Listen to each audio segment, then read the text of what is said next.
అందరికీ నమస్కారం. Welcome back to my channel.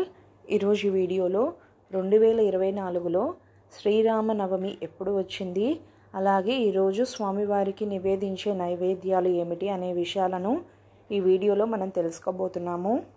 అంతకంటే ముందు ఎవరైతే నా ఛానల్ని ఫస్ట్ టైం విజిట్ చేస్తున్నట్టయితే లైక్ చేయండి, షేర్ చేయండి, సబ్స్క్రైబ్ చేయండి.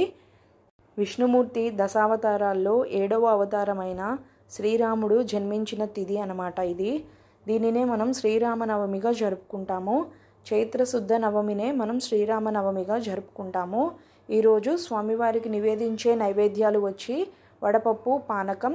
ఈ సంవత్సరం శ్రీరామనవమి ఎప్పుడు వచ్చింది అంటే ఏప్రిల్ 17 సోమవారం. ఈ వీడియో కనుక మీకు నచ్చితే లైక్ చేయండి, షేర్ చేయండి, సబ్స్క్రైబ్ చేయండి. ఒకసారి నా ఛానల్కి వెళ్ళి విజిట్ చేయండి. ఇలాంటి పండుగలు, వాటి తేదీలు, పూర్తి వివరాలు ఉంటాయి. నచ్చితేనే సబ్స్క్రైబ్ చేసుకోండి. Thanks for watching.